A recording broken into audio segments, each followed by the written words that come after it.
TSN's Farhan Lalji joins us. Have you come down from the Grey Cup yet? You were flying everywhere in Winnipeg, my friend. Yeah, it was a good week, look, I'm not a fan, so I don't have the euphoria that a Rider fan would, but, as a guy that kind of lives the entire Grey Cup experience for the whole week, it really is a great time. We get to reconnect with our entire staff and just everybody that makes the CFL and TSN so special. It becomes a CFL convention because there's people from around the league there, all the parties. Yes, I went to a few. And I'm not going to lie, I had a 6 a.m. flight, so I literally went from the final wrap-up, final extra party, to the airport. So it took a few days. What was the experience in Winnipeg like? I know that I don't want you to compare and contrast as a whole, but did you think that it went off the way it was intended to go off? Yeah, I think so. Look, it's different when the home team's not in it, but on some levels it's kind of good because the organizing committee did such a great job of getting all the events filled and making sure there's a bit of a buzz created. And then when you have Saskatchewan in the big game, they travel so well. So now you get a bunch of people from out of town that come in, especially the last couple of days leading up to it. They're not there for the whole week, but by Friday, everyone's in town.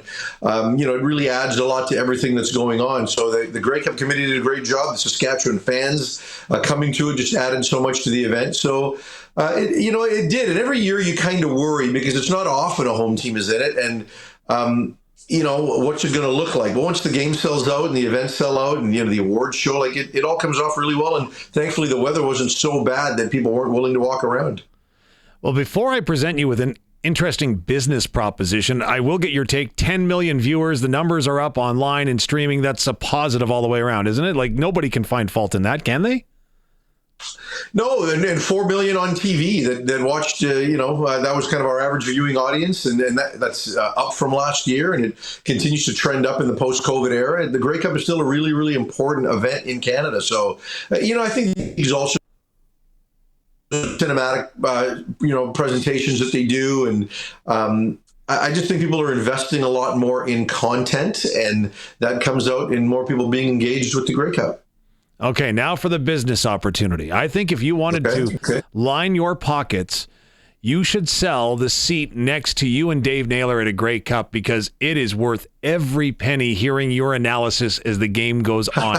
It was great. I was absolutely captivated listening to your ideas and then also backing and supporting some of the ideas I had. But your takeaways from the game as a whole.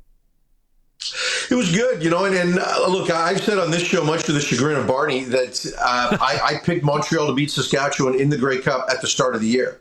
And then I picked them that way at the start of the playoffs. And then 2 days leading up to the event, I flipped my pick. And it was primarily because of Davis Alexander's injury.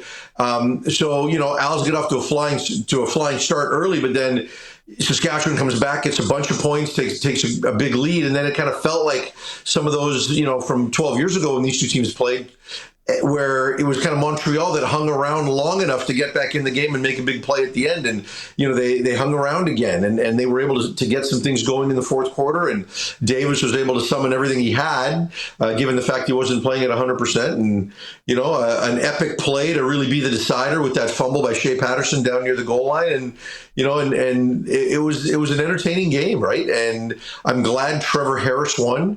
I didn't want him to be, that greatest ever that didn't win one because I think he's too good of a player, too good of a leader, and too good of a person for that. And, Rider Nation, who thinks the entire CFL world is against them, what do you have to say now? Said emphatically by Farhan Lalji from TSN. Okay. I don't know what it was. I scrolled the messages, and it wasn't the Riders, the Montreal messages. The one that stands out is there's a lot of people in Montreal right now that are upset with Jason Moss, thinking that he should have never, ever started Davis Alexander. Your reaction? I haven't seen that yet. I think that would be a ridiculous take from any fan. Davis Alexander at 75% is light years better than McLeod Bethel Thompson at the current stage of his career and Shea Patterson at the current stage of his career. I'm sorry. We saw in the middle of the season when the Owls didn't have Davis Alexander, that was not a functional football team. Right? They needed to get Davis Alexander back, or heck, they could have even missed the playoffs the way things were going. So even at not 100%, he gave them the best chance to win and almost willed them across the finish line at the end of it all, right? It wasn't his fault there was a fumble. To be honest, the 2-yard line, I personally thought they should have kept Davis in and get Stevie Scott the ball instead of putting it in Shea Patterson's hands. So if you want to criticize there. But the fact that someone thinks Davis shouldn't have played, ridiculous.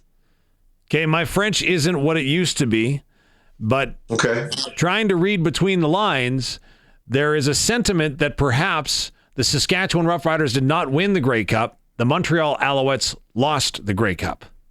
No, I'm not going there. Saskatchewan played really well. They showed how good and how physical their defense was, how their offensive line was, how complete they were offensively. A.J. Ouellette, big factor in the first half. Sam Emilus played fantastic. All the receivers contributed. You can make the case that the injury impacted the game, but it's not like Montreal, the fumble aside, it's not like Montreal handed this game to Saskatchewan. Saskatchewan led for big chunks. Now, Trevor Harris almost threw that pick at the beginning. Who was it, Ento? I can't remember who it was that dropped it. Ento, yeah. Okay, so there's that moment, and there's the fumble, and that's fair. But, when you look at the time of possession and you just follow the game flow from start to finish, I don't think the Riders should be apologizing for anything. They earned it. They won it, and injuries are a part of it. Well, you kind of alluded to it, Farhan, that you just can't be happy in Saskatchewan because the talk has already started, or maybe it's the worry that's already started that perhaps Trevor Harris is going to hang up his cleats at the age of 39. You don't see it? Not happening. Having talked to him during the week, he didn't say to me, I'm 100% returning. So I don't want to misrepresent that. But just from our conversations and from, I know him pretty well, and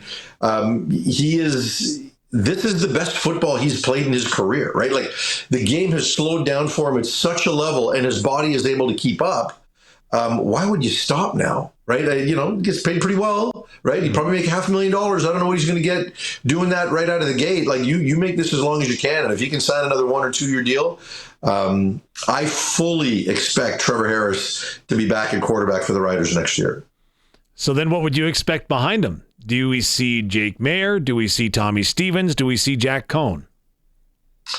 Yeah, look, I think Jake Mayer is a pretty solid option, right? Like, I don't know that there's a better backup in the league, right, in terms of high floor, low ceiling, right? Like, you kind of know what you're going to get. He can get you through a game. He can get you through a month, right?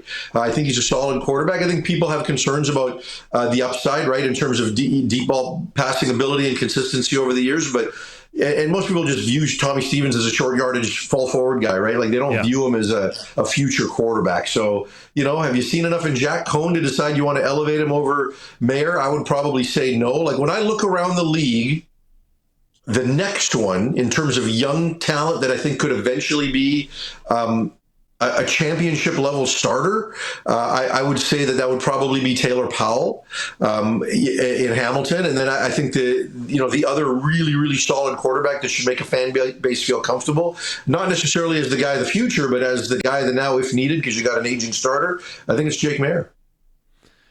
As you look to Toronto, speaking of quarterbacks, will a former Saskatchewan Roughrider quarterback become the head coach of the Argonauts? Or is that maybe not the blueprint anymore for success when you look what guys like Ryan Dinwiddie and Corey Mace, the younger guys, have done when they get that opportunity? When Wally Buono came from Calgary to BC, Wally realized, he said to me, he goes, I understood that my job was more than just winning games. I needed to make sure that we played a certain brand of football, that fans were in the seats, that I represented the brand. It was about more than simply winning. And I'm not sure that the Toronto Argos should be going down the Ken Austin road. Now, I'm not saying they're not going to, right? Like, it could go that way.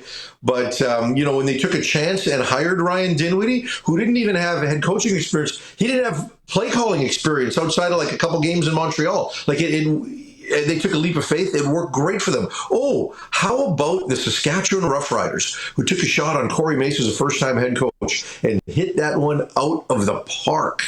I would like to see whether it's Mike Miller or Pete Costanza. Actually, the guy I'd love to see take that job was Orlando Steinauer, because I think he's a winner. He's coached. He builds character. You know what you're going to get. I would hope they would go that way, but they would if Orlando wants to do it. We don't know that yet. But I'd rather them take a chance on some young guy who kills the interview than go out and retread Ken Austin. That's just my opinion. Ryan Didwitty's in Ottawa now. How much turnover on that roster? Some, like their offensive line needs to get better, I think. And some of their team is hard to gauge just because of the injury factor, right? Like they lost a lot of guys, especially on the offensive side. I looked at the receiving corps coming into the year, wasn't sure how good it was, but I don't want to say it was not good because it just never came together in its fullness, right? So, I think the organization needs depth. I think they need to upgrade their Canadian talent. Is he going to go out and get Chad Kelly? I'm sure that conversation will happen, but I don't know that Toronto's going to want to hand an MOP level quarterback to one of their rivals, right? I don't know that makes sense for them, but there will be some roster turnover, but it's not going to have to be stripped down like maybe it was a couple years ago. Farhan Lalji, before we let you go, proof that every dog has his day in the sun in the Harvard Media NFL pool. Dave Thomas, 15 for 15 on his picks last week. Wow. That with the spread? Yes. But then... Come on. But I know, again, once in a blue moon. But then I had Buffalo last night. You and I need to go to Vegas. I did that once. And I think the league was at 30 teams. Or sorry, that week there was 14 picks, and I went 14 for 14 with the spread, and that was like a decade ago. Yeah. So the next time you go to, and I think that was below 500 the following week. So take that for what it's worth. I was 50, and what was I? I was like 70% this year on my CFL picks during the season with the spread. So that included the playoffs. So I don't know, maybe, but either way, I'm going to Vegas with you the next time we want to bet NFL. No, because I picked Buffalo last night. I'm already 0 for 1. What the heck was I thinking? There you go. Farhan, terrific job all season long in the Canadian Football League. Can't wait to catch up with more NFL and more. Again, you're a busy guy. Appreciate all this, and enjoy your weekend. Next week, I'll be in Dallas for the Thanksgiving game, Kansas City and Dallas, so I'll probably do this from there. Sounds perfect. Do you want to throw in a Vanier Cup prediction before you go? What do we got? Sask and Montreal. I'll take Montreal. I'll take the Caravan. Well, you thought you would be here next week. He will. No, I'm just kidding. Farhan, have a great weekend. Thanks for doing this.